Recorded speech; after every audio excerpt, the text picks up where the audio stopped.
Assalamualaikum warahmatullahi wabarakatuh. Perkenalkan, nama saya Hijrah dari Prodi S1 Farmasi dengan NIM SF2306030. Pada video kali ini, saya akan membahas materi tentang simplisia. Apakah kalian sudah tahu apa itu simplisia? Atau kalian belum tahu? Nah, baiklah. Pada video kali ini, saya akan menjelaskan apa itu simplisia, macam-macam simplisia, tata nama simplisia, dan proses pembuatan simplisia.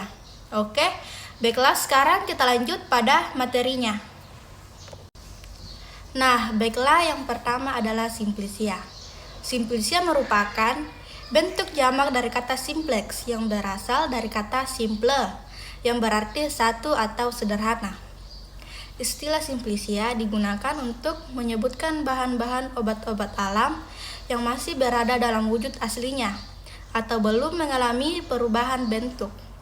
Jadi, dengan kata lain, simplisia adalah bahan alami yang digunakan untuk obat dan belum mengalami perubahan proses apapun kecuali dinyatakan lain, umumnya berupa bahan yang telah dikeringkan. Nah, simplisia juga dibagi dalam 3 golongan utama, yaitu simplisia nabati, simplisia hewani, dan simplisia pelikan atau mineral. Nah, di sini kita akan bahas satu persatu. Yang pertama, simplisia nabati. Apa sih simplisia nabati itu?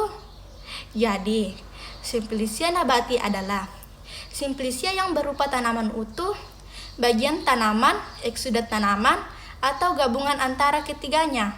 Misalnya, Datura folium dan Piperis nigrifructus, eksudat tanaman isi sel yang secara spontan keluar dari tanaman atau dengan cara tertentu, dengan sengaja dikeluarkan dari selnya. Eksudat ini dapat berupa zat-zat atau bahan-bahan nabati lainnya dengan cara tertentu dipisahkan atau diisolasi dari tanamannya. Nah, yang kedua, simplisia hewani. Apa sih simplisia hewani itu? Nah, jadi simplisia hewani adalah simplisia yang berupa hewan utuh atau zat-zat berguna yang dihasilkan oleh hewan dan belum berupa bahan kimia murni. Misalnya minyak ikan atau Uleum iachoris aceli dan madu atau sel medupuratur. Nah, dan yang terakhir, simplisia pelikan atau mineral. Apa sih simplisia pelikan atau mineral itu? Jadi, simplisia pelikan atau mineral adalah simplisia berupa bahan pelikan atau mineral yang belum diolah atau telah diolah dengan cara sederhana dan belum berupa bahan kimia murni. Contohnya, serbuk seng dan serbuk tembaga.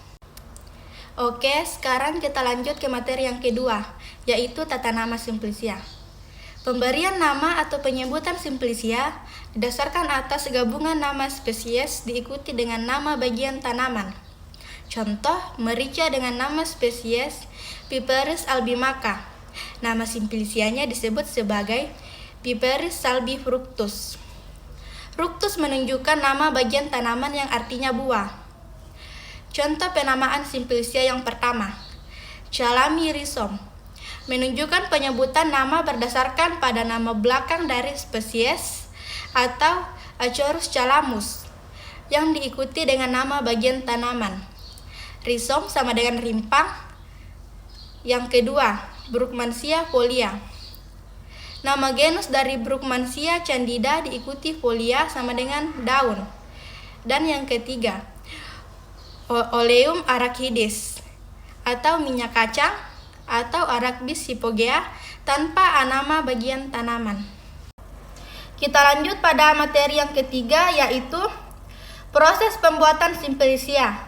Proses pembuatan simplisia terbagi menjadi 7 bagian, yaitu pengumpulan bahan baku, sortasi basah, pencucian, pengubahan bentuk, pengeringan, sortasi kering, pengepakan, dan penyimpanan. Nah, yang pertama adalah pengumpulan bahan baku. Pengumpulan bahan baku merupakan Proses pemilihan bahan yang akan digunakan untuk penelitian. Pengambilan yang baik dilakukan pada siang hari saat terik matahari, karena pada saat itu daun sedang melakukan proses fotosintesis. Yang kedua, sortasi basah. Sortasi basah adalah pemilahan hasil panen ketika tanaman masih segar. Sortasi dilakukan terhadap 1. Tanah dan kerikil, 2. Rumput-rumputan, 3. Bahan tanaman lain atau bagian lain dari tanaman yang tidak digunakan, dan 4. Bagian tanaman yang rusak atau dimakan ulat dan sebagainya. Yang ketiga, pencucian. Pencucian Simplicia dilakukan untuk membersihkan kotoran yang melekat, terutama bahan-bahan yang berasal dari dalam tanah dan juga bahan-bahan yang tercemar pestisida.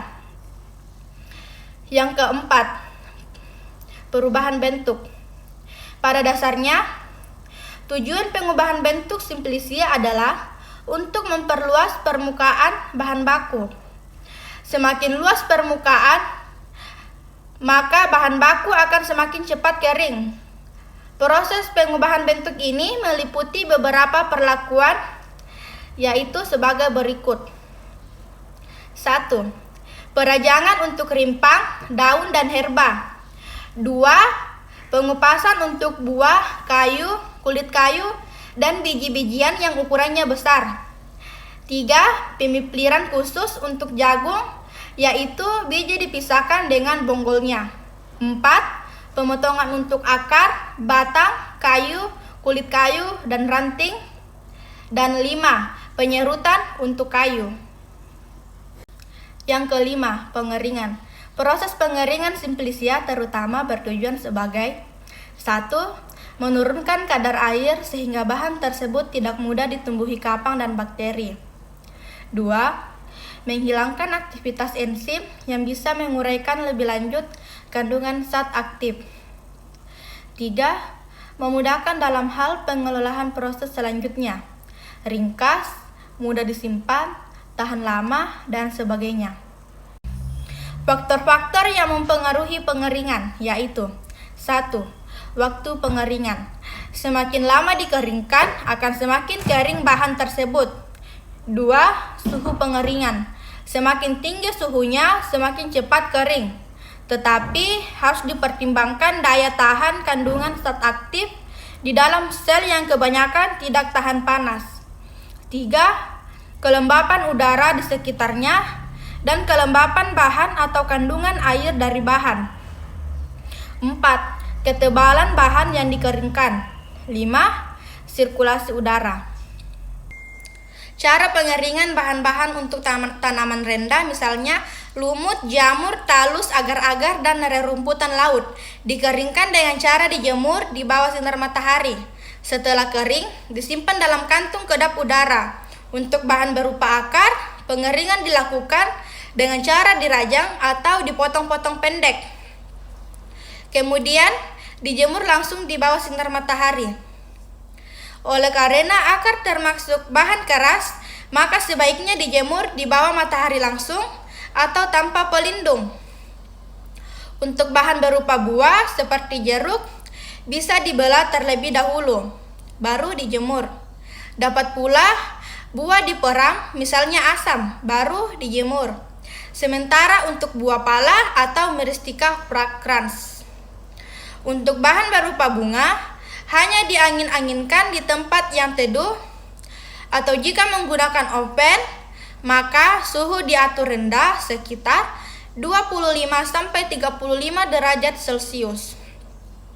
Untuk bahan berupa kulit batang, umumnya dibelah terlebih dahulu, diserut atau dipecah, kemudian langsung dijemur di bawah matahari langsung.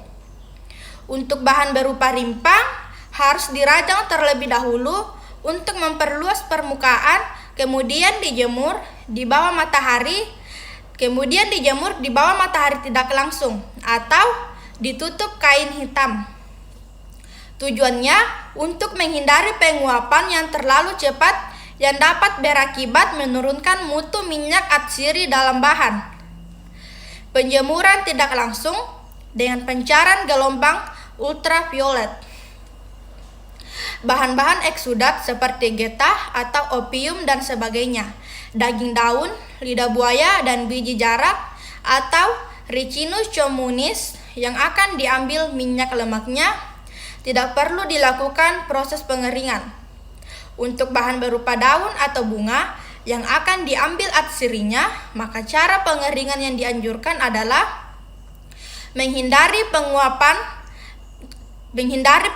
terlalu cepat dan proses oksidasi udara. Selanjutnya yang keenam yaitu sortasi kering. Sortasi kering adalah pemilihan bahan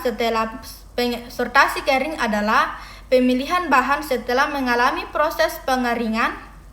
Pemilihan dilakukan terhadap bahan-bahan yang terlalu gosong, bahan yang rusak akibat terlindas roda kendaraan, misalnya dikeringkan di tepi jalan raya, atau dibersihkan dari kotoran hewan. Nah, dan yang terakhir yaitu pengepakan dan penyimpanan. Setelah tahap pengeringan dan sortasi kering selesai, maka Simplicia perlu ditempatkan dalam suatu wadah tersendiri agar tidak saling bercampur antara Simplicia satu dengan Simplicia lainnya. Selanjutnya, wadah-wadah yang berisi Simplicia disimpan dalam rak pada gudang penyimpanan.